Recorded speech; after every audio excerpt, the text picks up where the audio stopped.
So nasa second part tayo ng ating sermon series on biblical singleness, marriage, divorce, and remarriage. At sa umagang ito ay pag-aaralan po natin ang self-giving love in marriage.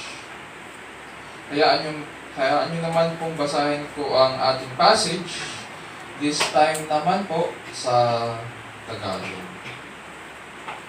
At ganito po ang sinasabi sa Genesis chapter 3, verses 16 to 19. Sinabi niya sa babae, pararamihin kong lubha ang iyong kalumbayan at ang iyong paglilihi. Manganganak kang may kahirapan, at sa iyong asawa ay pahihinuhod ang iyong kalooban, at siya'y papanginoon sa iyo. At kay Adan ay sinabi, sapagkat iyong dininig ang tinig ng iyong asawa, at kumain ka ng bunga ng punong kahoy na aking iniutos sa iyo, na sinabi, huwag kang kakain niyaon. Sumpain ang lupa dahil sa iyo, kakain ka sa kanya sa pamamagitan ng iyong pagpapagal sa lahat ng mga araw ng iyong buhay. Ang isisibol niyaon sa iyo ay mga tinik at mga dawag, at kakain ka ng pananim sa parang. Sa pawis ng iyong muka ay kakain ka ng tinapay hanggang sa ikaw ay mauwi sa lupa. Sapagkat diyan ka kinuha, sapagkat ikaw ay alabok at sa alabok ka uuwi. Talon tayo sa Ephesians 5, verses 21 to 23. Verse 21, pasakop kayo sa isa't isa bilang tanda, or verse 22 pala, sorry. Sa verse 22, mga babae, pasakop kayo sa sarili ninyong asawa tulad ng pagpapasakop ninyo sa Panginoon. Sapagkat ang lalaki ang ulo ng kanyang asawa, tulad ni Kristo na siyang ulo ng iglesia, na kanyang katawan, at siya ang tagapagligtas nito. Kung paano nasasakop ni Kristo ang iglesia, gayon din naman ang mga babae dapat pasakop ng lubusan sa kanilang sariling asawa. Mga lalaki, mahalin ninyo ang inyong asawa na gaya ng pagmamahal ni Kristo sa iglesia. Inihandog niya ang kanyang buhay para sa iglesia upang ialay ito sa Diyos, matapos linisin sa pamamagitan ng paghuhugas sa tubig at sa salita. Ginawa niya ito upang ang iglesia ay maiharap niya sa kanyang sarili na nasa kagandahan nito, walang anumang dungis ni kulubot man, banal at walang anumang kapintasan. Gayun din naman, dapat mahalin ng mga lalaki ang kanilang asawa tulad ng sariling nilang katawan. Ang lalaking nagmamahal sa kanyang asawa ay nagmamahal sa kanyang sarili. Walang taong namumuhi sa sarili niyang katawan. Sa halip ito ay kanyang pinapakain at inaalagaan tulad ng ginagawa ni Kristo sa iglesia. Tayo nga'y mga bahagi ng kanyang katawan. Gaya ng sinasabi sa kasulatan, dahil dito, iiwan ng lalaki ang kanyang ama at ina at magsasama sila ng kanyang asawa at silang dalawa ay magiging isa. Mayroon ditong malalim na hiwaga. At sinasabi ko na ito'y tumutukoy sa kaugnayan ni Kristo sa iglesia. Subalit, ito'y para din sa inyo. Kayong mga lalaki, mahalin ninyo ang inyong asawa gaya ng inyong sarili. Mga babae, igalang ninyo ang inyong asawa. Ito po ang salita ng Panginoon, purihin ang Diyos. Sino po dito ang nakapanood ng What's Wrong with Secretary Kim? Ayaw pa magtaas ng kamay. Yung Pinoy version, baka na pinapanood po natin yun. Walang news. Yung kay Kim Chu at saka kay Paulo Avellino. Doon sa series na yon, mayroong awitin. At ganito yung takbo ng lyrics ng awitin yun. Hindi ko mapigilan ang aking nadarama. Pag ika'y kasama, ang pangit ay gumaganda. Sabi nga nila, kung tunay na ang pagsinta, mala pelikula, happy ending pa. Ikaw nga ba si Mr. Right? Ikaw nga ba ang love of my life? Ikaw nga ba ang icing sa ibabaw ng cupcake ko? Ewan ko lang. Ikaw nga ba ang magbabalik ngiti sa aking mga mata? Si Mr. Right? Taba. Sabi dito sa awiting ito, ikaw nga ba magbabalik ngiti sa aking mga mata? On the one hand, pag inanalyze natin ito, lumalabas na si girl, ginagamit lang si Mr. Right para mapasaya siya. Hindi totoong sinisinta niya si Mr. Right.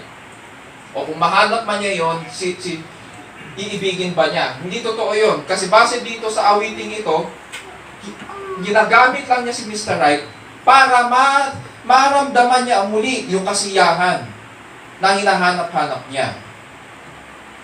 Ang iniibig o sinasamba ng babaeng ito ay ang sarili niyang kasiyahan. Hindi sinasabi ito ng media. Hindi ito sinasabi ng kultura sa atin. Pero pag inanalyze natin yung kanta, ganun ang takbo ng ating kultura. Ginagamit natin ang isa't isa para sa ating sariling o pansariling kasiyahan. On the other hand, ang feeling ng kasiyahan sa buhay natin ay come and go lang. Mabilis itong dumating at mabilis rin itong mawala. Pero doon nahuhumaling ang ating kultura at media. Ang feelings po natin ay hindi constant na nandyan. Umaalis, bumabalik, umaalis. So ang basihan ngayon nung umawit na to, whether it be Angeline Quinto or Kim Chu, ang basihan ng kanyang pagsinta ay isang feeling na mabilis mawala. So kapag nawala ito at ang pangit ay hindi gumanda, masasabi pa ba niyang Mr. Right talaga yun? Diba? So inconsistent yung kanta. Tapos pag pumasok sa buhay mag-asawa, habang bit itong konseptong ito ng Mr. Right, bigla tayong nagigising sa katotohanan. Mali po kasi ang konsepto natin sa simula pa lang. At yan ang problema sa kultura po natin. Hindi ko po sinasabi na ang buhay mag-asawa ay malungkot. There are indeed happy times and there are challenging ones as well. Kaso sa panahon natin ngayon, laganap ang paghahanap kay Mr. Right o kay Miss Beautiful. Mayroon tayong set of qualities na hinahanap sa isang boyfriend, girlfriend o butihing may bahay na nakabatay sa mga fleeting feelings natin. Dahil sa ganitong pag-iisip, marami sa atin ang nahuhulog sa mga sumusunod na maling pananaw pagdating sa pag-aasawa. Number 1, ang tinatawag natin na marriage. Mayroong iba na ang habol ay physical attractiveness and sexual chemistry. Pero at the back end, sinasabi nila at maririnig natin ito sa kanilang mga bibig. I want someone who is supportive of my goals. Pag nanonood tayo niyan sa mga videos, magtatanong ang isang lalaki sa babae, ano yung qualities na hinahanap mo sa lalaki? Sasabihin ngayon ni girl, I want someone who is supportive of my goals and lifestyle. Pansarili. Or, kung compatible kami at mahal niya ako, hindi niya ako babaguhin. So, it's all about me. Kahit nakasisira na sa relationship, yung ating mga layunin or ating mga goals, go lang ng go. Hanggang sa mag-breakdown na lang yung marital relationship. Go lang. Kasi one-way street ang nangyari sa marriage. Meron namang iba na commitment phobic naman. Merong iba na dahil nadismaya sa dati nilang relationship, sa paghahanap nila, hindi sila ngayon magpapakasal hanggat hindi nila nakikita ang perfect one. So ang gagawin nila, ligaw dito, ligaw doon, hanap dito, hanap doon ang gagawin at makikipag-relationship. Ngunit hindi sila magko-commit. Ayaw nila sa iisa lang. Ayaw nila na natatali sila. Hindi sila magko-commit, hindi sila magpapakasal. Why? Sapagkat takot sila. Napasok sila sa previous relationships nila. They operate on fear. And therefore, dahil takot sila mag-commit, takot din sila magpakasal. Isip nila, makikita ngayon nila ang mga compatible qualities sa pamamagitan ng pakikipag-date o pakikipag-sex o pakikipag-live-in, ngunit hindi po nila ito makikita. Bukod sa mabilis mawala ang mga feelings natin, mabilis rin tayo magbago. Yun ang problema, mabilis tayo magbago. Kahit sa atin, mga Pilipino, sasabihin natin, huwag ka magbabago ha. Mabilis tayo magbago. The fact na sa bawat araw na binigay sa atin ng Diyos, may natututunan tayo, nagbabago tayo. Nagbabago ang mga pananaw natin as time goes by. Sa dami ng masasabi ko po, na pag-uusapan naming mag-asawa, iba ang pananaw namin ngayon sa mga problema kumpara noon nung bata-bata pa kami. So nagbabago ang tao. Mabilis tayo bago. Sabi nga po ni Stanley Hauerwas, isa po siyang ethics professor sa Duke University, sa kanyang aklat na Sex and Politics. Sabi niya po, we never know whom we marry. We just think we do. Or even if we first marry the right person, just give it a while and he or she will change. For marriage being the enormous thing it is, means we are not the same person after we have entered it. The primary problem is learning how to love and care for the stranger to whom you find yourself married. Mga kapatid, our present generation has been so influenced by radical individualism. Pag sabing radical individualism, it's all about me and my needs and wants. It's all about my life goals. So, kailangan ma-meet yun. Kailangan kong maging malaya. Walang responsibilidad. Ang problema sa radical individualism ay go lang ng go without any consideration sa mga consequences sa buhay. So, yun ang radical individualism. Hindi lang yun, influence din tayo ng mga homosexual ideals na pinalalaganap na walang boundaries daw ang pagmamahalan. Di ba?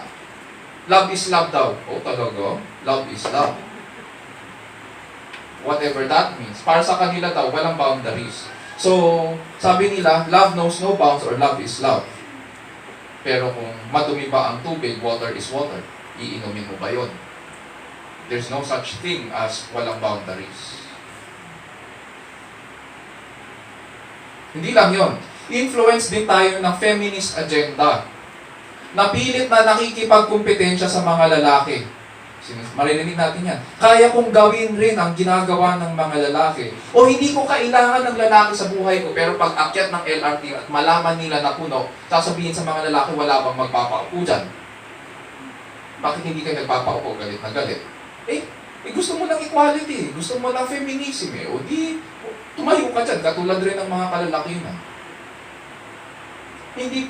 So ito makikita natin itong mga bagay na ito, dahil dito sa sobrang daming mga ideology na pinalalaganap at naririnig natin left and right sa ating mga tenha, it's either hindi na natin naintindihan kung ano ba ang buhay mag-asawa, o talagang nakalimutan at nawala na sa diwa natin kung ano ba talaga ito. Kung hindi tayo nagta-trial and error o naghuhula-hula pagdating sa pag-aasawa, ang ginagawa po natin ay sinusunod natin ang takbo ng ating kultura at media. Siyempre, yun yung napapanood natin. Yun yung sinusunod natin. Doon tayo nakakakuha ng mga distractions natin. Pero ang danger po dyan, kasi ang kultura natin at media natin ay ito. Ayaw nila sa tama. Most of the time, culture and media is not morally correct.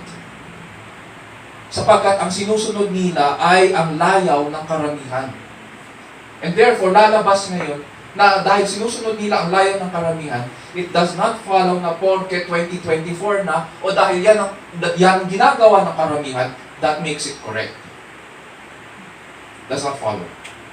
Noong May 22 po, inaprubahan ng Kamara ang pagpasa ng Absolute Divorce Bill sa Senado. Nakalagay dito na ang marital infidelity or sa Tagalog ay pagtataksil at domestic violence, so yung paggamit ng dahas, ay grounds para buwagin nila ang marriage relationship. This would mean na maraming pumapasok sa pag-aasawa ngayon Kaya ganito ang grounds nila at ganito ang demand. Mukhang nakakarami sa mga Pilipino. Bagamat tayo ay isang, sabi nila, Christian daw. I don't know what that means. Christian nation daw tayo. At tayo na lang daw ang isa sa dalawang bansa na wala pang divorce. Yung isa pang bansa ay syempre ay ang Vatican. Pero sino pa ang... Napaisip lang ako, meron bang nag-aasawa sa Vatican? Pilipinas at Vatican na lang ang dalawang bansa na wala pa raw divorce bill. So ang tanong ngayon sa atin, kung ito pala ang grounds sa divorce, yung pagtataksil at domestic violence, sabihin natin, violence na lang. Violence sa mag-asawa. Lumalabas na kaya nila hinihiling na buwagin ang kanilang buhay mag-asawa o ang kanilang pagsasama o ang kanilang ugnayan ay dahil pumasok sila doon nang hindi handa. At pinaiiral nila ngayon ang kanilang sariling layaw at pagnanasa. Kaya nagkaroon ng breakdown sa marriage. Sinasabi nila, kailangan natin ipasa yan kasi ang daming nakakulong sa isang marriage na sira na. Bakit pinabayaan yung masira? In the first place. At saka, kung ayaw nyo sa isa't isa, bakit kayo pumasok dyan? Bakit kayo nagsasama? Ayaw nyo pala sa isa't isa eh. Yun yung kahit sa church natin, sa ministry natin, maririnig nyo yun sa bibig ko. Panindigan natin kung ano ang tama. Hindi yung kung ano-anong pinapasok natin, tapos gusto natin ipapasa sa kongreso at dyan yung mga imoralidad natin. Hindi pwede yun. Kaya nga mayroong mga conservative na mga lawyers ngayon, kina-question nila, bakit natin i-incentivize ang isang bagay na makasisira sa isang mabuting bagay?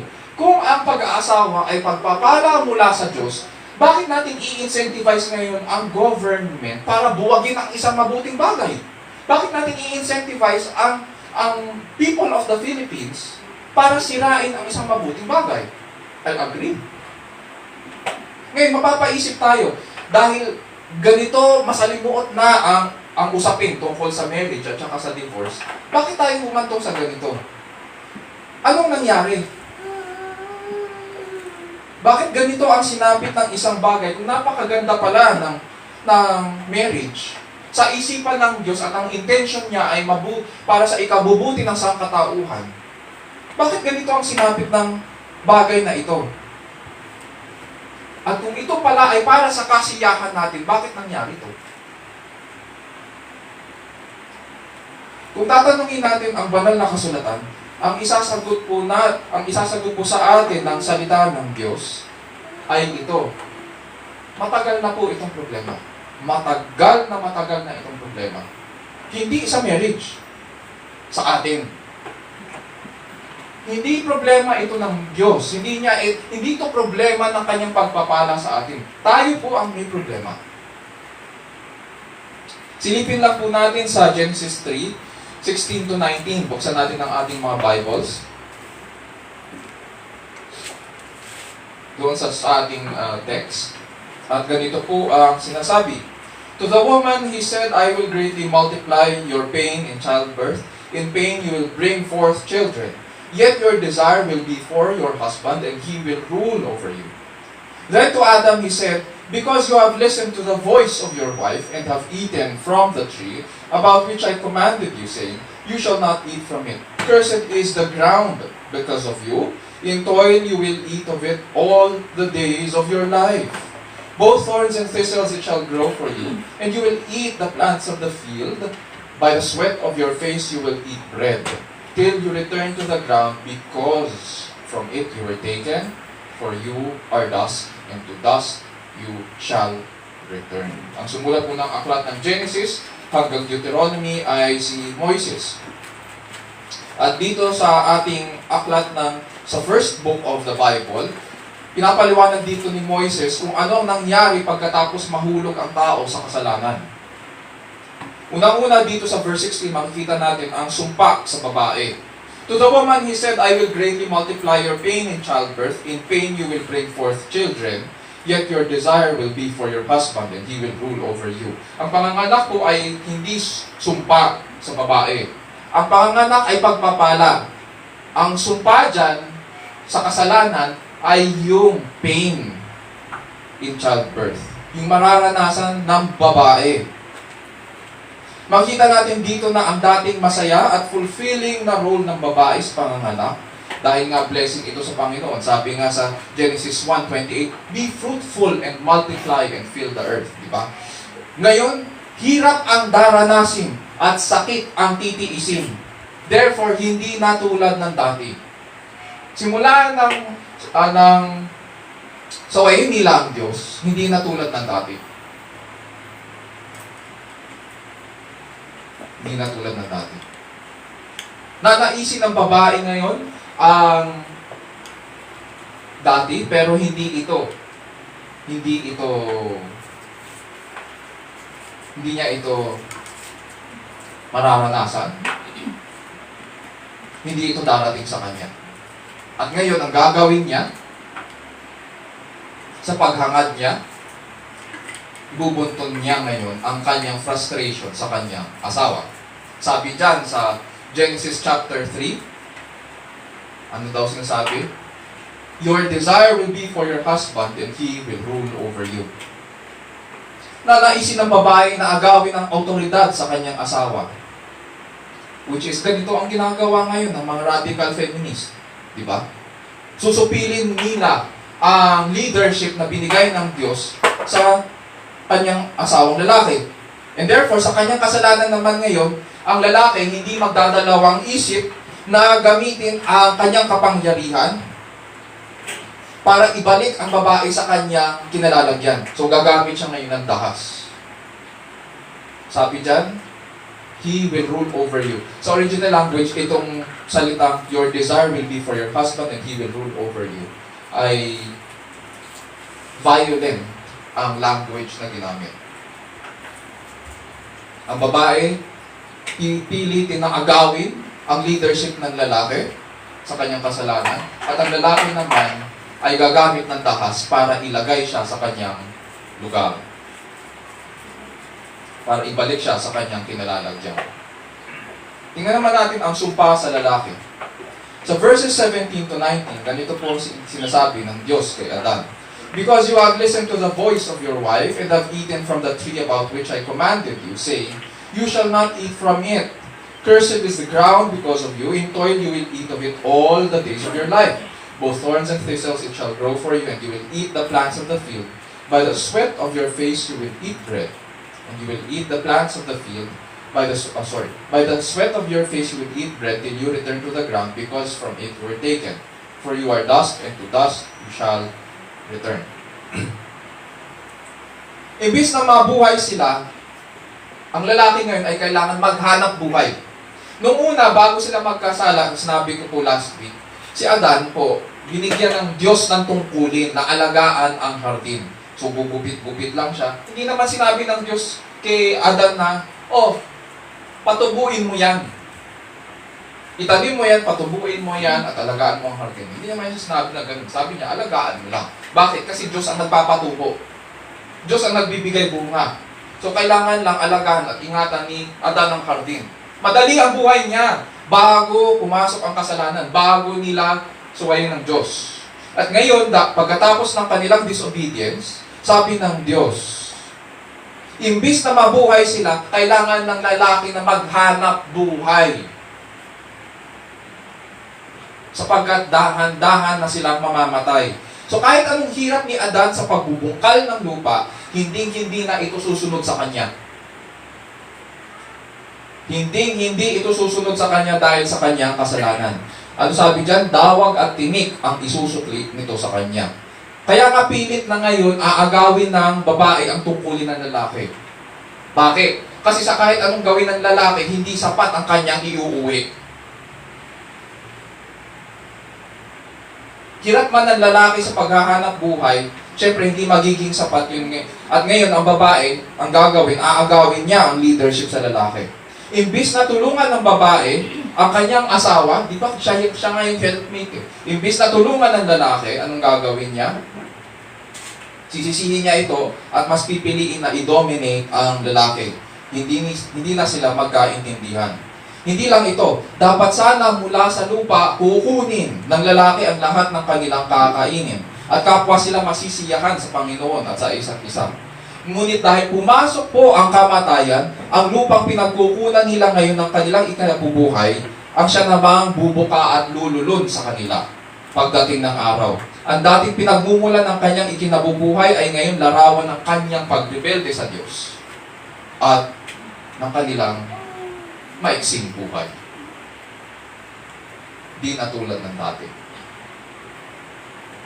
At dahil sa kasalanan nila, nasira ang kanilang pagsasama sa isa't isa at nasira rin ang kanilang pagsasama sa Diyos. Lahat, may breakdown.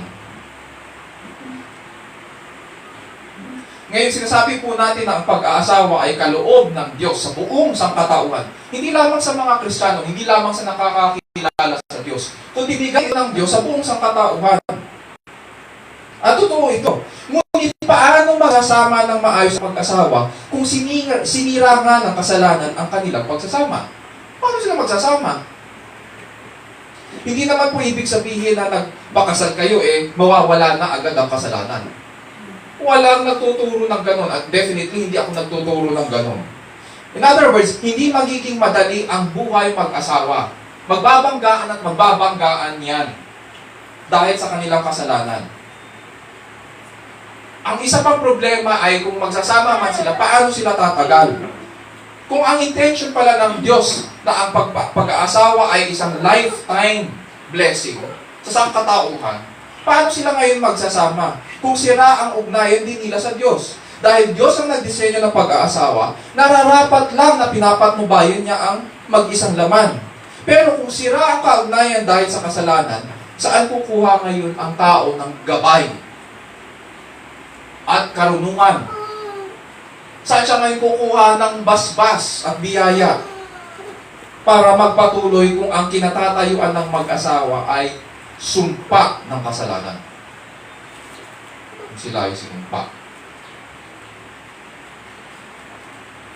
At ito ang dahilan bakit mahalagang pag-aralan ng Ephesians chapter 5.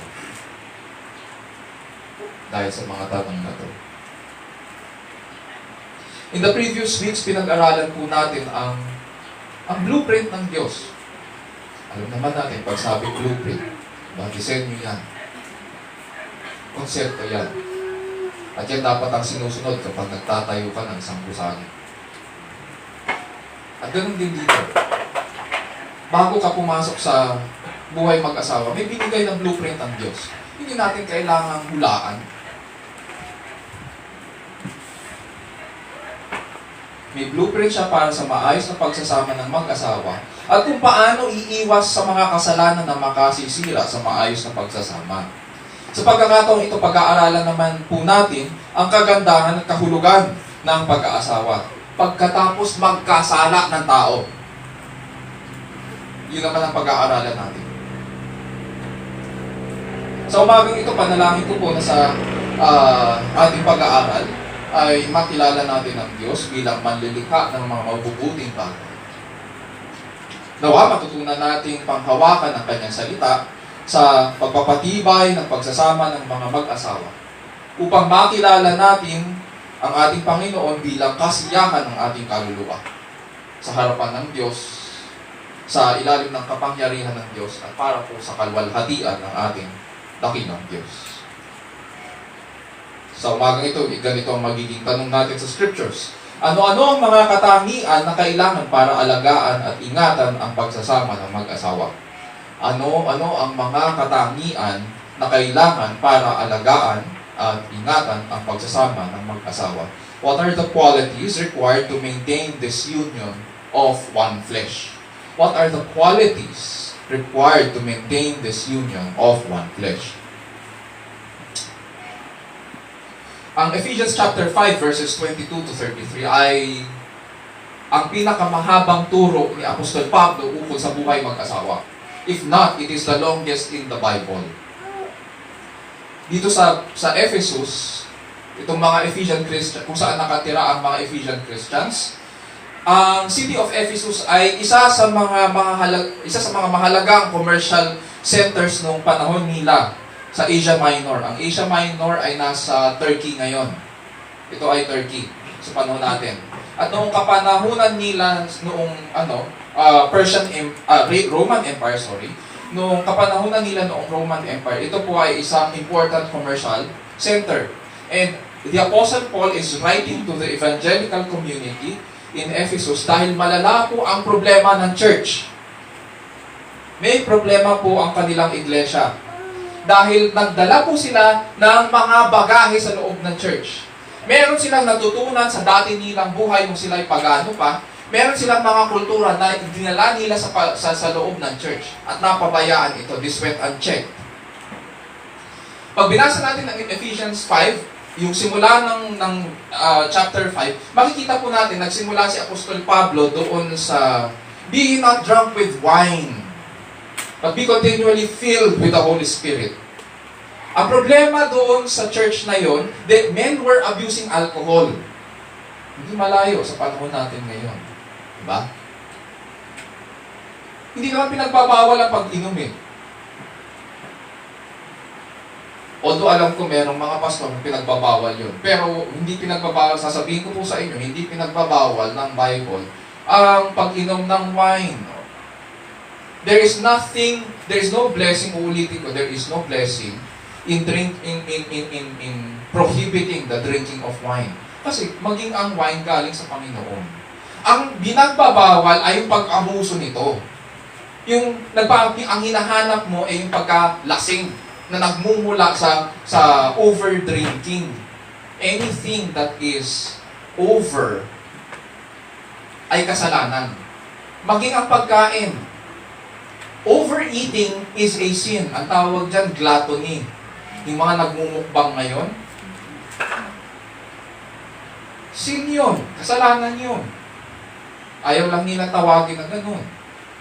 Maging yung mga eat all you can. Butas ang bulsa mo dahil bakit gusto mo kumain ng marami? Nag-uusap nga kaming mag-asawa. Ano kaya tayo? Try natin yung eat all you can. Tapos sabi ko, talo tayo dyan. Hindi, una-una, alam natin na mataas na ang cholesterol ko, kakain pa ako dyan. Bukod doon, butas ang bulsa ko. So is that proper stewardship of the resources na binigay sa atin ng Panginoon? Hindi ako KJ. Pero inaalala ko, yung buhay na binigay sa akin ng Panginoon at magiging mabuting testimony ba yun sa mga kapatid ko sa Panginoon. Oo, masaya ako. Pero, ang bilis naman ng buhay dahil napaka-careless ko. So dito, men were abusing alcohol. Lagi silang lasing at napabayaan na nila ang kanilang pamilya at ang kanilang church life, yung kanilang mga responsibilidad sa church. At dahil dito sa kapabayaan ito, sabi ng mga babae, ganon. Lagi kayong boys night out at hindi na kayo umuwi. Inuumaga na kayo, dapat boys night out lang, pero inuumaga kayo. Kami na ngayon. Huwag ka nang umuwi. Kami na ang tatayo na leader dito sa loob ng bahay. Sige, uminom ka na lang ng uminom, magpakalango ka dyan sa labas. Kami na ang tatayo na head of the household. At dahil ayaw niyong gampanan ang leadership din sa loob ng church, sige, kami na rin ang tatayo sa loob ng church. Yun yung naging problema nila. Bakit ganun ang attitude ng mga kababaihan? Sa Ephesus po kasi, meron ding isang templo doon. Yung templo ni Goddess Diana. Si Diana po ay isang huntress. So, malakas ang loob at matapang. Yung attitude ng kanilang pagan goddess, ng kanilang Diyos-Diyosan, nakuha siyempre ng mga kababaihan. Kaya, nung pumasok sila ngayon sa pagkilala nila kay Kristo, dala-dala nila pati yun. Yun yung problema dito ngayon. And itong maganda sana kung napupunan ng maayos yung pangangailangan sa loob ng pamilya. Pero kasi, itong mga kababae, ang ginawa nila, inagaw nila yung otoridad na dapat sana sa lalaki, at yung paggawa nila ngayon ng mga tungkulin sa loob ng bahay at sa church, they did this in spite of the men. They did this in resentment to the men. Tinatawag ang Ephesus na supreme metropolis of Asia. Pero ngayon, makikita natin sa loob ng church, there is nothing supreme sa kanilang mga attitudes at culture at kung paano nila pinangasiwaan ang mga resources ng Panginoon, yung mga blessings ng Panginoon sa loob ng church. Sinira nila both men and women ang pagsasama ng mga mag-asawa at ang pamilya.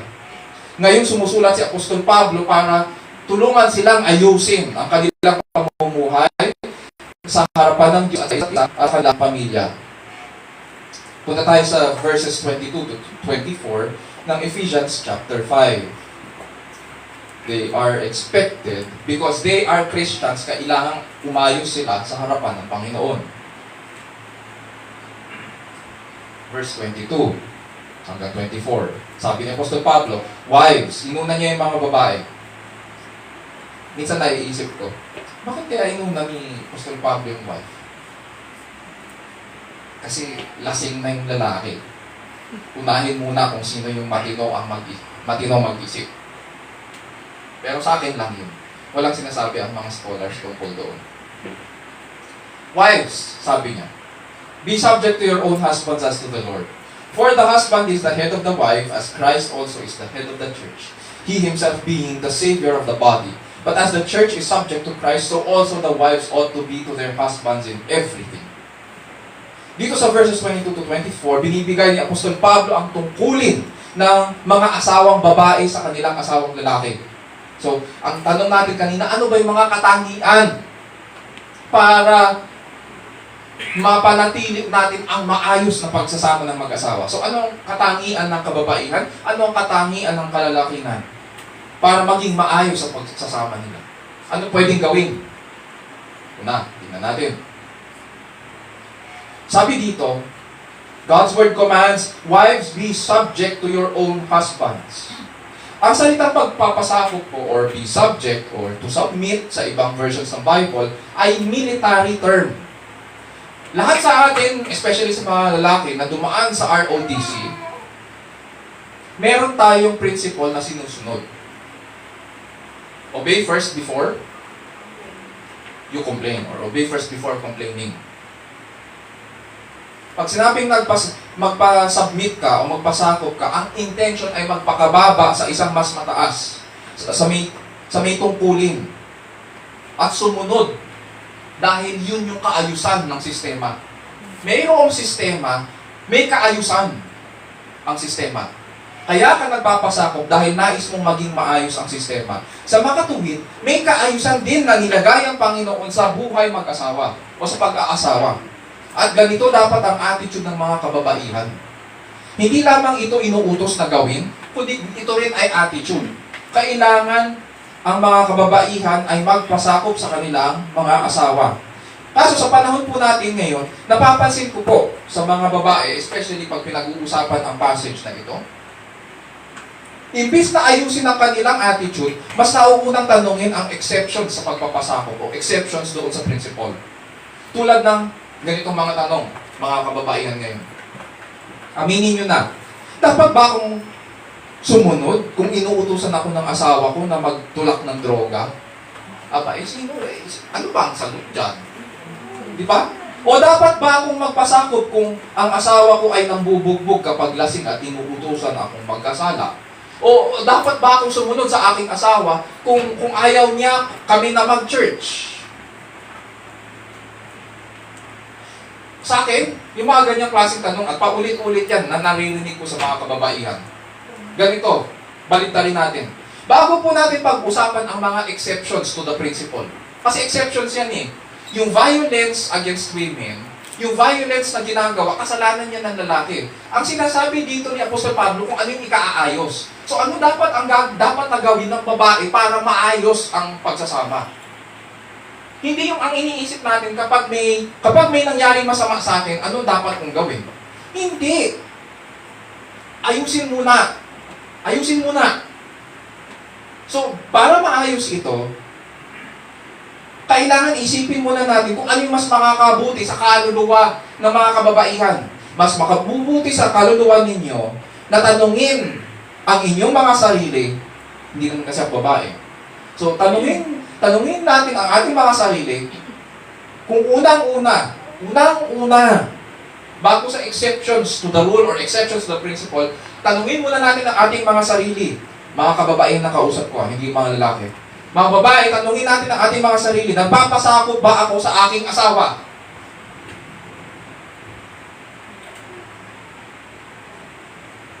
Kasi pag ako nagkakasal, isa sa mga sinasabi ko sa mga vows ng babae, susunod ako sa aking asawa. I will be obedient to you. Tama lang na magpasakop. Sapagkat ito ang pagpapala na binigay ng Panginoon para maalagaan ang pagsasama ng mag-asawa. Yun yung kaayusan doon. Sabi ko, military term ang ginamit.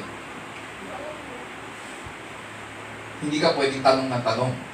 Kailangan muna saliksikin natin, suriin natin ang ating mga sarili at tanungin, tayo po ba ay nagpapasakop? O kapag hindi tayo agree agad sa asawa natin, talo pa natin ang leyon. Aatungal agad. Bakit? Talo pa yung talo pa yung submachine gun. Dire-dire. Sandali lang.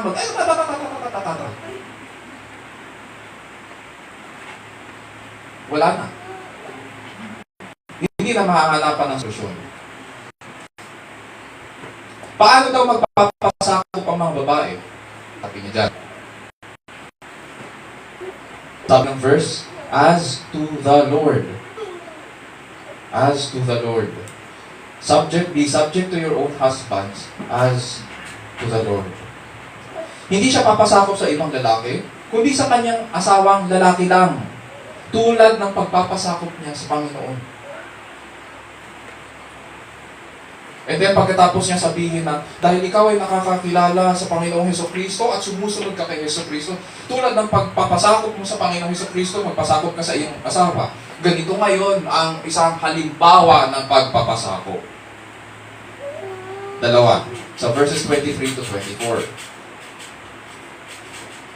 Sabi sa verse 23, for the husband is the head of the wife, as Christ is also the head of the church, he himself being the Savior of the body.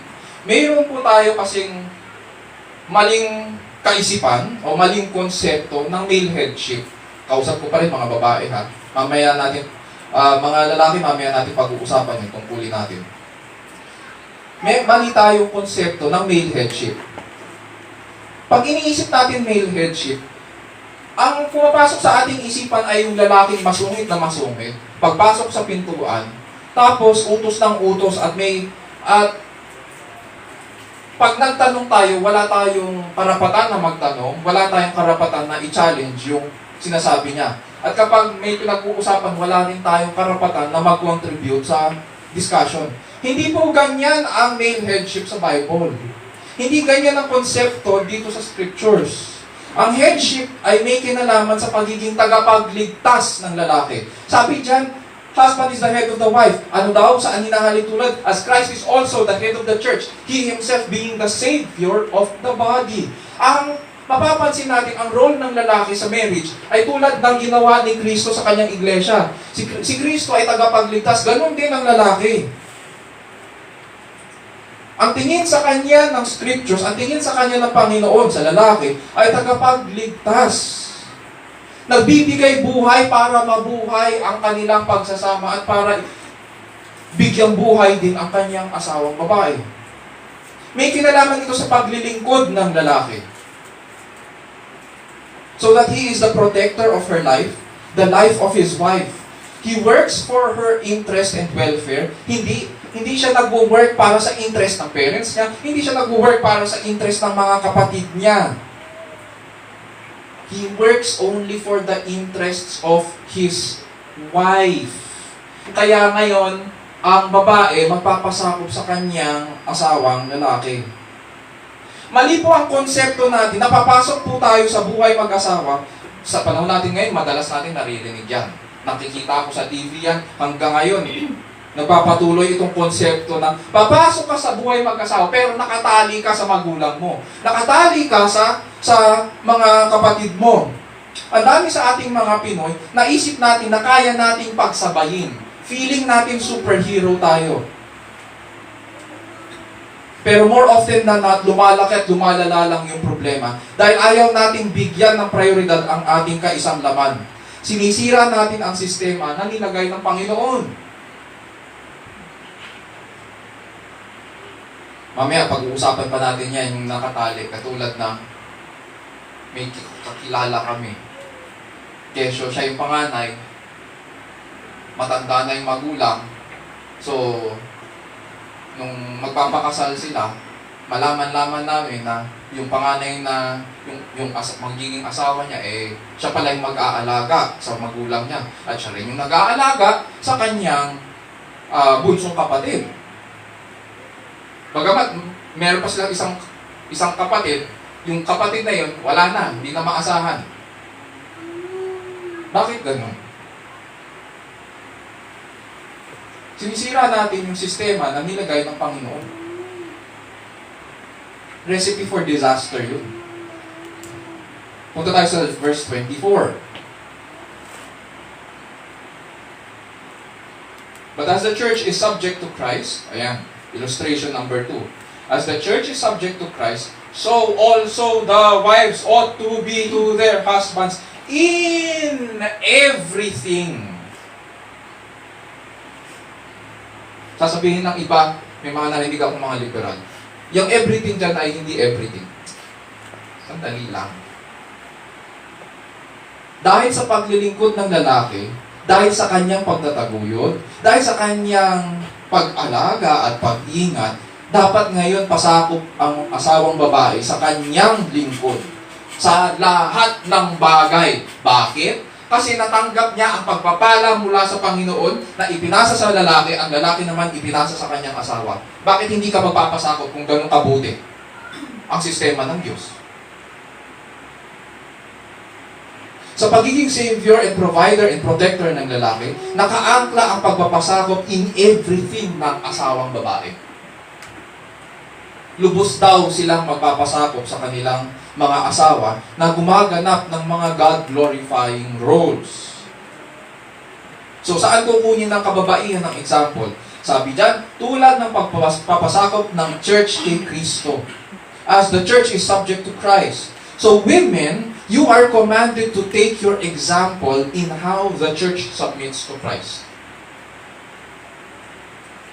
Ang example nyo ay mula sa iglesia na nagpapasakop kay Kristo.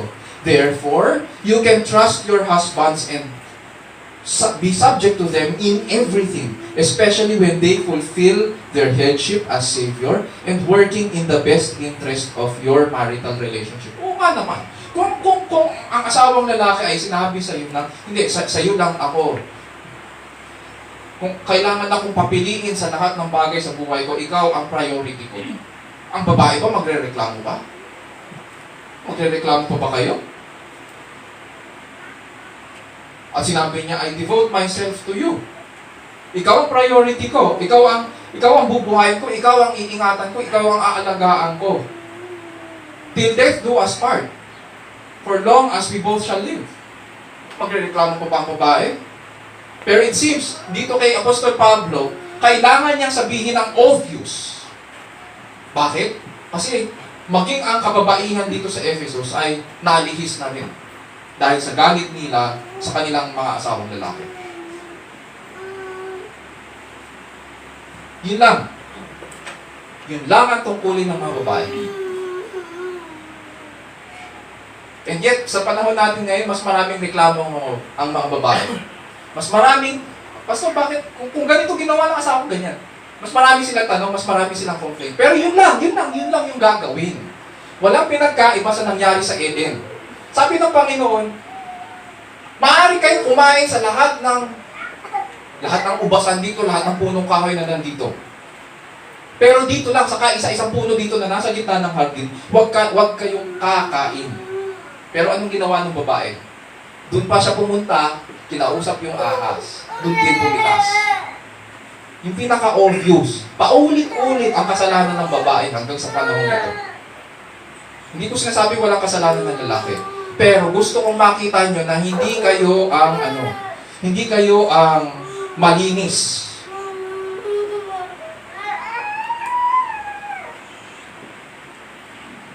Na iniisip nyo.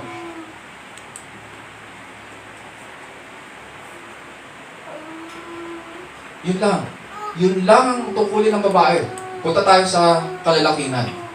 From verses 25 onwards. Mas malawak ngayon ang responsibilidad ng lalaki. Dito sa verses 25 to 31 actually. 30 ang lalaki. 25 to 30 ang lalaki. Mas marami ang responsibilidad nila. Verses 25 to 27 muna. So dito sa verses 22 to 24, ano yung katangian ng babae? Wives, you are to submit to your husband's headship as to the Lord. Yun lang. You are to submit to your husband's headship as to the Lord.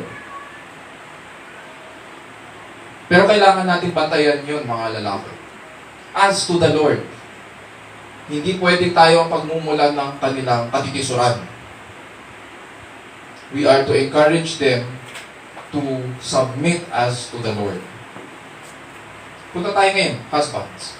Sa verses 25 to 27, ganito naman ang katangian ng mga asawang lalaki. Husbands, you are to intentionally love her to make her pure. You are to intentionally love your wife to make her pure. Ano pa ibig sabihin nun? Sabi dyan, husbands, love your wives just as Christ also loved the church and gave himself up for her. So that he might sanctify her, having cleansed her by the washing of the water with the word, that he might present to himself the church in all her glory, having no spot or wrinkle or any such thing, but that she would be holy and blameless. Ang plano po ni Kristo para sa church, kung bakit kailangan niyang ibigay ang kanyang buhay para sa atin, ay upang linisin tayo.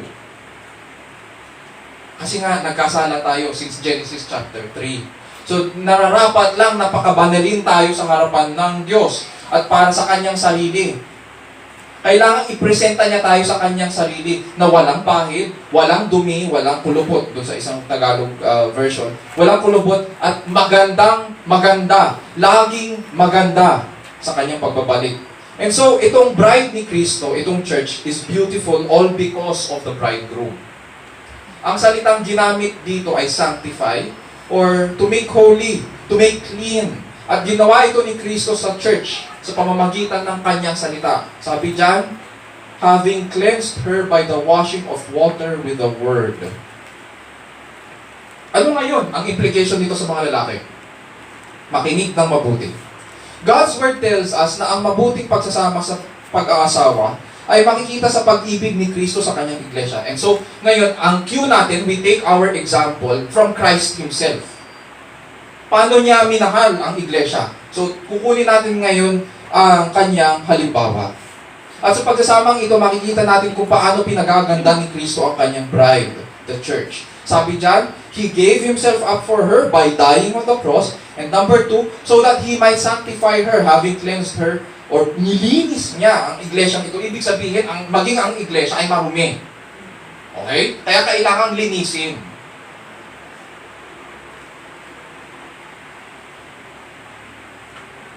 Having cleansed her by the washing of water with the word. What is the reason why He did this? Sabi dyan, may direction ngayon. Itong ginagawa ni Kristo, itong pagmamahal niya sa kanyang iglesia ay may direction. Sabi dyan, that He might present to Himself the church in all her glory. He might present to Himself the church in all her glory or in all her beauty, having no spot or wrinkle or any such thing, but that she would be holy and blameless. So itong kagandahan ng iglesia ay nakikita sa kabanalan at sa kawalan ng kapintasan dahil sa ginawa ni Kristo sa iglesia. Itong binabanggit dito ni Apostol Pablo ay lahat temple language. Noong unang panahon po kasi, hindi ka maaaring mag-alay ng hayop na may kulubot.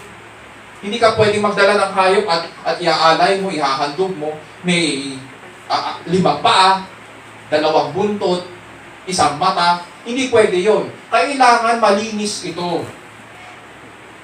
Kailangan maayos ang iyong magiging handog. So yun yung sinasabi dito, kailangan maganda ang iyong iaalay sa Panginoon. Walang handicap. Ganun din sa mag-asawa.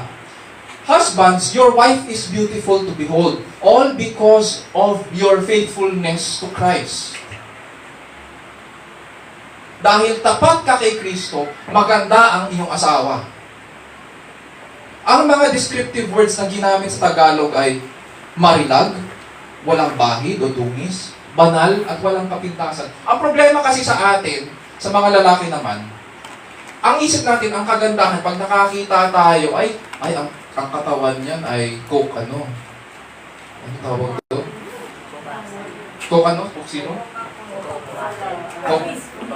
Coke ano? Sige, parinig mo yan kay Rachel mamaya, ha?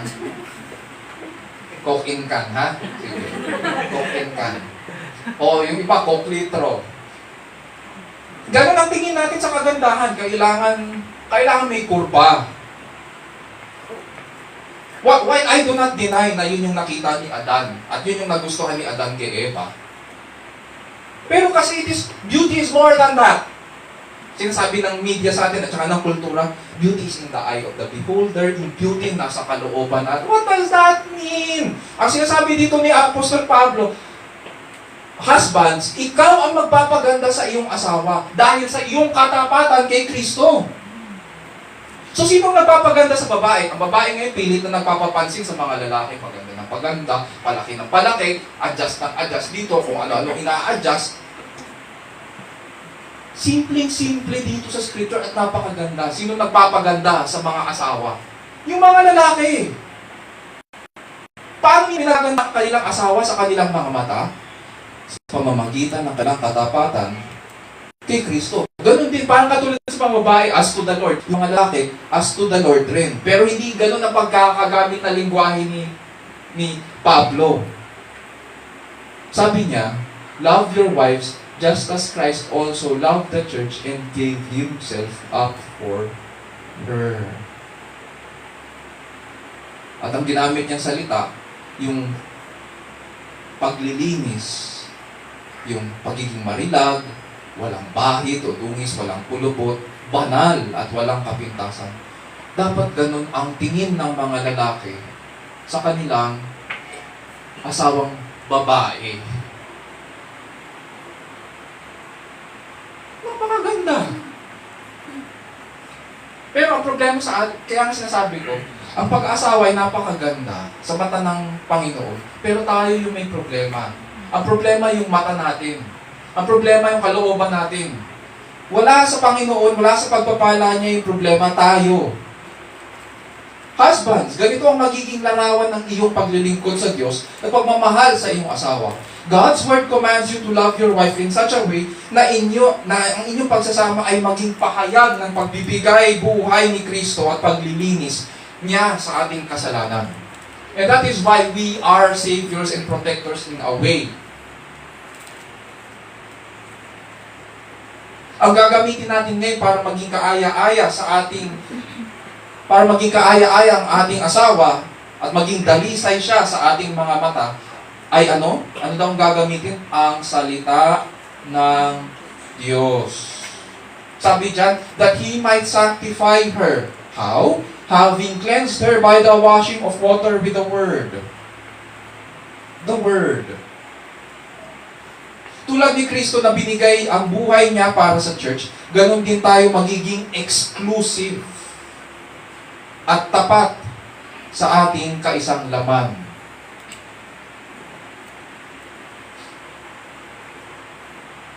Huwag kang papasok sa buhay mag-asawa nang hindi handa. Hindi pwede yung tingin dito, tingin doon.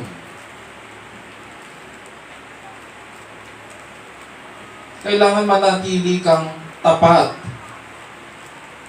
sapagkat maglilingkod ka. Tulad ni Kristo nang nilinis ang iglesia sa pamamagitan ng salita, ganun din natin gagamitin ng salita upang i-disciple ang ating mga asawa. Yes, mga kapatid. God expects na hindi lang tayo magiging financial providers. Naintindihan ko ng mga lalaki ang mahirap na maghanap buhay sapagkat maging ako sa aming pamilya, ako rin ang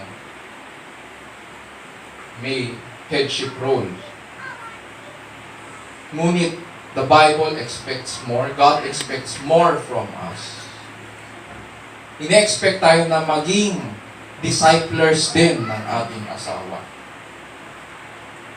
Paano mo pa gagandahin ang iyong asawa sa iyong mata kung hindi ka magtuturo sa kanya? Kung hindi kayo magbabasa ng scriptures sabay? Kung hindi mo siya i-guide? Sa ganitong paraan natin pinapaganda ang ating asawa sa ating mga mata. Hindi sa pamamagitan ng makeup. Hindi ko sinabi na kasalanan niyo. Pero hindi ganon ang kinalulugdan ng Panginoon.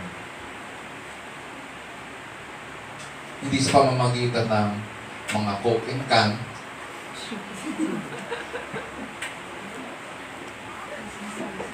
Hindi ganon.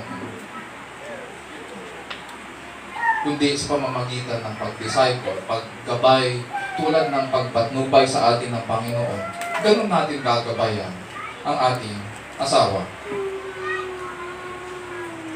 Tsaka sa mga lalaki, sa panahong ito, napansin ko, puro hugot-hugot na lang ang ginagawa. Mga hugot lines, mga pick-up lines. Huwag puro ganun.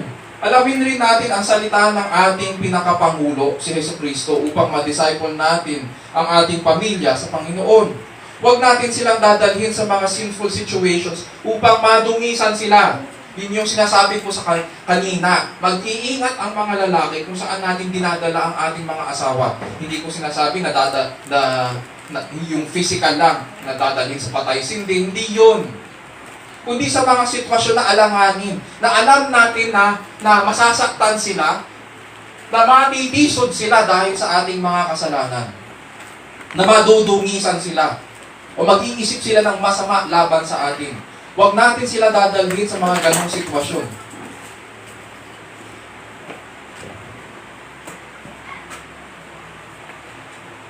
Dito lumalabas ang spiritual function ng mga lalaki. Hindi lamang tayo financial providers, but we are also providers of spiritual needs. Expected ng Diyos na turuan ng lalaki ang kanyang pamilya sa pagsunod sa Panginoon. Conclusion, ang lalaki po ay pastol ng pamilya. Hindi ang babae. Tayo po ang inatasan na maging head o pastor ng family. In this case, sa ating mga asawa, gamit ang nakapaglilinis na salita. So, yun yung pangalawa. Husbands, you are to intentionally love your wife to make her pure. 28 to 30. Pangatlo, husbands, you are called to take care of your wife and make her feel important. Minsan kasi napaka-mechanical na ng ginagawa natin. We forget na mayroong emotional needs at mas emotional ang mga kababaihan kaysa sa mga kalalakihan. Verse 28 to 30, sinasabi dyan, husbands ought also to love their own wives as their own bodies. He who loves his own wife loves himself. For no one ever hated his own flesh, but nourishes it and cherishes it, just as Christ also does the church. Because we are members of His body. Kanina po, ang pamantayan ni Apostol Pablo sa pag-ibig ng lalaki sa kanyang asawa ay ang pagmamahal ni Kristo sa iglesia. Dito naman sa verses 28 to 29, binibigay ni Pablo ang pangalawang pamantayan ng pagmamahal. Husbands ought also to love their own wives as their own bodies. Why? No one ever hated his own flesh, but nourishes and cherishes it. So, ang sinasabi ni Pablo, na dapat provider ang mga lalaki, especially in the basic needs or essentials. At kasama sa basic needs yun, yung emotional health ng kanilang asawa. Hindi natin maaaring, sinasabi niya dito, hindi mo maaaring kamuhian ang iyong asawa. Pero ang dami ngayon. Ang dami ngayon na magpapakasal noong 2020, tapos 2022, 2023, 2024, naghihiwalay. Tapos maririnig mo pa na, nung uli, kinamumuhian na niya yung kanyang dating asawa. Eh, ba't ganun? Sabi dito ni Pablo, no one ever hated his own flesh. Bakit kayo umabot sa ganyan? Bakit? Pansinin niyo, sino ang kausap ni Pablo? Ang kausap ba niya, babae? Hindi. Ang kausap niya ay ang lalaki. Lalaki ang magli-lead. Ito, challenge ko sa mga lalaki. Wala ito sa notes ko. Pero I am speaking from experience. Ang mga babae, pag nagsalita yan at nagalit yan, sabihin niyo sa akin, hindi ba naghihiwalay ang kaluluwa niyo sa katawan niyo minsan pag nagsalita sila? Umuoo si Kylie. Pero kasi yung relationship mo sa mother mo yun, hindi asawa. Wala ka pang asawa. Pag nagalit yan, minsan hihiwalay ang kaluluwa mo sa katawan mo. Huwag kang papatol. Ikaw ang pastol, hindi siya. Huwag kang papatol, hayaan mo lang. Pag natapos yan, doon mo sabihin, magsalita ka, hindi tayo magkaaway. Hindi kita kaaway. Huwag mo akong awayin. Magkasama tayo dito, re-resolbahin natin ang problemang ito. Stand your ground. Huwag mong sasabayan yung galit niya. Yung iba kasi sinasabayan, o sinasalubong yung galit. So pareho kayo sumasabog. Huwag kang nasabog. Ang mga lalaki, kilala naman yan sa ano eh. Kailangan lang isipin natin kung ano yung magiging strategy natin. Sa oras na umabot kayo, na namumuhi kayo sa isa't isa, ang sisisihin dyan yung lalaki, hindi yung babae. Kasi ang babae talaga, sa isang psychologist, na sinabi niya, karamihan sa mga babae, sa mga surveys, ang babae talaga, neurotic. Alam niyo yung neurotic? Pag nagalit, dire-diretso.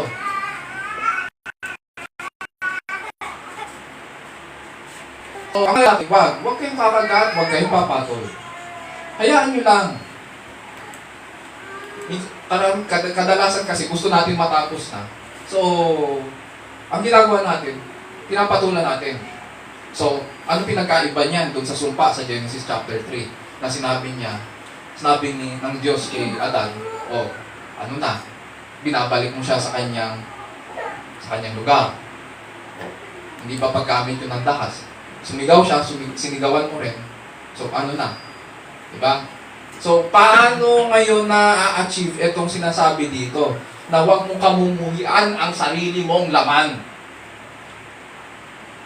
No one ever hated his own flesh. Kaisang laman mo yan. Sa halip, pinapakain at inaalagaan. So, ganun dapat ang ginagawa ng lalaki. Pakainin mo yan, literally. Di ba? Umuwi ka, magdala ka ng McDo o Jollibee. Nagpapalang ako. Pero minsan kailangan yun. Kay Jovi, iba eh. Nakikita ko these past few days kung kung ano yung nagiging pattern niya. Na nakakahiligan niya ngayon yung mga Lego, yung mga gumagawa ng mga ganun.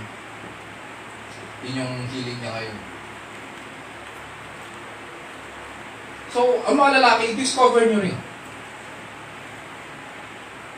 Pero hindi ko sinasabi rin na sa lahat ng pagkakataon, mag-sorry kayo kahit hindi nyo kasalanan. Tandaan natin tayo yung pastol. Pinapastolan natin ang ating pamilya, ang ating asawa lalo na. Pero it is not proper shepherding kung magsosorry ka sa asawa mo kahit hindi mo kasalanan. Hindi tama yun. Magsorry ka kung mali ka. Pero huwag ka mag-apologize kung sa tingin mo, meron kang plano at merong kabutihan na maidudulot yun sa inyong pagsasama. Although na misinterpret ng asawa mo, huwag ka magsusorry. Sabihin mo sa kanya, eto ang pananaw ko. Hindi tayo magkaaway. Pakiusap lang. Huwag mo kong kausapin ng ganyan. Hindi mo ko kaaway. At hindi tayo nag-aaway. Magkaiba lang ang pananaw natin sa mga bagay-bagay. At naiintindihan ko ang pinanggalingan mo. Ngayon, eto ang plano ko. Makinig ka muna. Ikaw ang pastor. Hindi siya.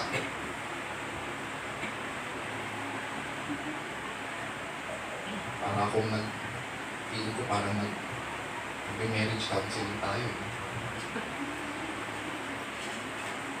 So, ganun. Ang expectation sa atin ng scriptures, sa halip napakain at inaagahan natin ito. Huwag tayong gagawa ng bagay na ikadududa at pagmumulan ng mga insecurities niya. Pag sinabi natin sa ganitong oras tayo uuwi, umuwi tayo sa oras. Pag sinabi natin na kasama natin ang mga kaibigan natin, abay, dapat sa office, ganito ang ginagawa namin. Kasama ko mga office mates ko, mga lalaki. May mga asawa rin. Meron kaming ginagawa. Pag nag-aya ang mga boss, after office hours, pag nag-aya ang mga boss na kumain, ang ginagawa namin, mga lalaki na may asawa, papadala kami ng picture. Ito kami. Papakita namin, ito mga boss namin. Ganun ang mga ginagawa namin sa office. Matitino yung mga lalaki na kasama ko. Nagpapadala sila at ang sabi nila, kailangan may ebidensya.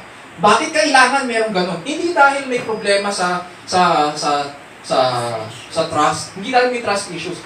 Rather, gusto mo i-maintain yung trust kasi. Ayaw mo na pagdudahan ka. And therefore, magpapakita ka, kailangan consistent ka sa pangako mo. Kung nangako ka ng ganyan, uuwi ka sa ganitong oras, edi uuwi ka sa ganitong oras. Hindi na tayo bata. Pero ang marami sa mga lalaki, pinalaki rin ang kanilang mga gulang, kaya nagiging mama's boy. Maging responsable tayo sa mga lumalabas sa ating bibig. Kaya nga, di ba, meron din tayong kasabihan. Usapang lalaki, di ba? Ano ibig sabihin ng usapang lalaki? Ibig sabihin, may isang salita. Huwag pa bago-bago. So, dito sa relationship ng mag-asawa, hindi lang kailangan may isa tayong salita, kailangan nagsusuyuan, kailangan nagpapatawaran. Kaya nga hindi dapat pinapaabot doon sa punta kinamumuhian ng isa't isa. Punta tayo sa verses 29 to 30. Sabi dyan, Pablo, just as Christ also does the church, because we are members of His body. Ang model ng lalaki, or example ng lalaking asawa, ay makikita sa pangangalaga ni Kristo. Hindi lamang sa buong katawan, kundi sa bawat individual need o need ng bawat isa sa katawan. At ganun dapat ang ating cue. Verse 31. Binigay ni Apostol Pablo yung batayan ng kanyang teaching sa mag-asawa. For this reason, a man shall leave his father and mother, sa verse 31, and shall be joined to his wife, and the two shall become one flesh. So binigay dito ni Apostol Pablo yung third standard ng pagmamahal ng lalaki sa kanyang asawa dahil siya ay kaisang laman. At itong passage na ito sa verse 31, alam naman natin ay nagmula doon sa Genesis chapter 2 verse 24 na ating pinag-aralan in the previous weeks. Or last week rather. Siguro ang problema natin ay ano ba ibig sabihin ng one flesh o kaisang laman? Doon tayo nahihirapan. Hindi tayo familiar doon. Sa panahon natin ngayon, maririnig natin kapag nag-aaway ang mag-asawa ay ganito ang lumalabas sa bibig ng mga babae. Paano mo nagawa ito sa akin? I am your partner. Diba? Ganon, partner. Mga babae, do not settle for just being a partner.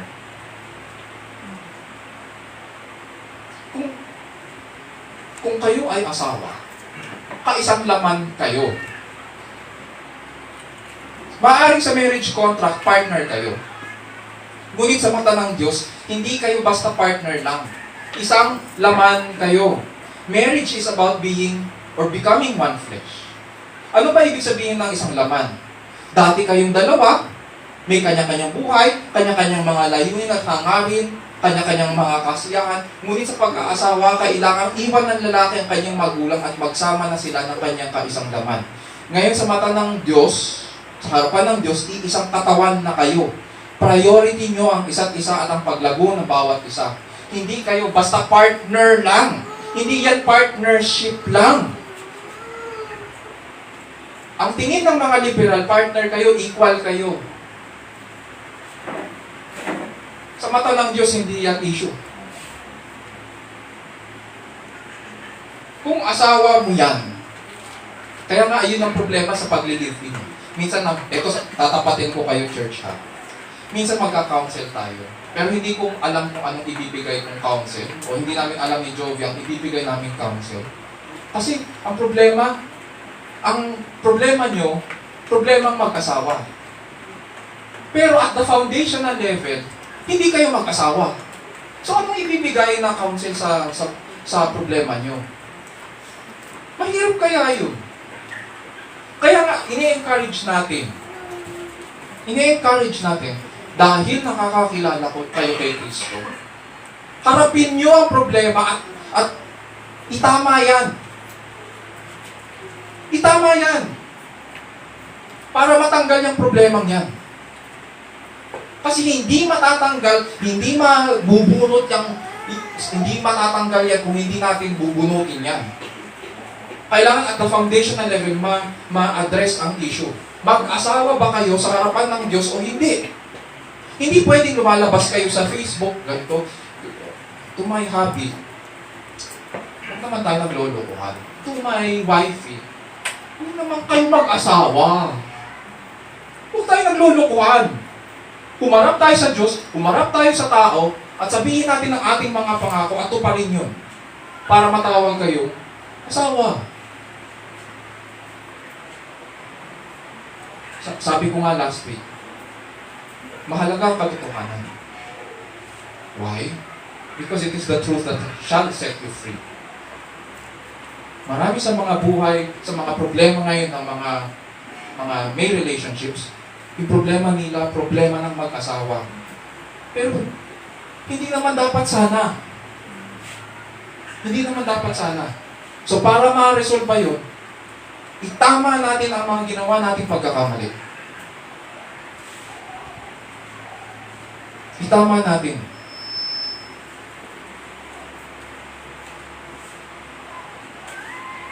For this reason, a man shall leave his father and mother, and shall be joined to his wife, and the two shall become one flesh. Marriage is about becoming one flesh. The husband and wife work it out every moment, trusting each other, blessing each other, prioritizing each other, so that they become one flesh every day. In summary, ano ngayon ang mga katangian na kailangan natin para alagaan o mapangalagaan at ingatan ang pagsasama ng mag-asawa? So mga kababaihan, wives, you are to submit to your husband's headship as to the Lord. Pangalawa, husbands, you are to intentionally love your wife to make her pure. Verses 28 to 30, pangatlo, husbands, you are called to take care of her and make her feel important. Make her feel important. Make sure na naintindihan niya na siya ang priority. Ganito ang larawan ng maayos na pagsasama ng mag-asawa ayon sa mga katangian na pinahayag sa Scriptures. Mga kapatid, alam natin na hindi madali ang pag-aasawa. There are happy times and there are tough times. And these tough times can be painful and sorrowful. Naisip siguro natin, ang hirap minsan magpasakop o ang hirap minsan maging ulo ng relationship o mahirap magpastor. But I want to encourage you. Sabi ni Apostol Pablo sa verse 32, this mystery is great, but I am speaking with reference to Christ and the church. Napakabuti ng Panginoong Diyos. Sapagkat sa pasimula pa lang niloob na niya na ang pag-aasawa ay tumulad sa pagkakaisa ng kanyang anak at ng iglesia sa Ebanghelyo. At ang Ebanghelyo ay naipapahayag sa pagkakaisa ngayon ng pagsasama ng mag-asawa sa pagiging isang laman nila. At itong mystery ay tinawag siyang mystery sapagkat pinahayag lang ito sa pagbaba ng Panginoong Jesus. When we feel na parang ang bigat-bigat ng problema natin, we can look up in the heavens. We can remember Christ is the true husband and He cares for us, His people.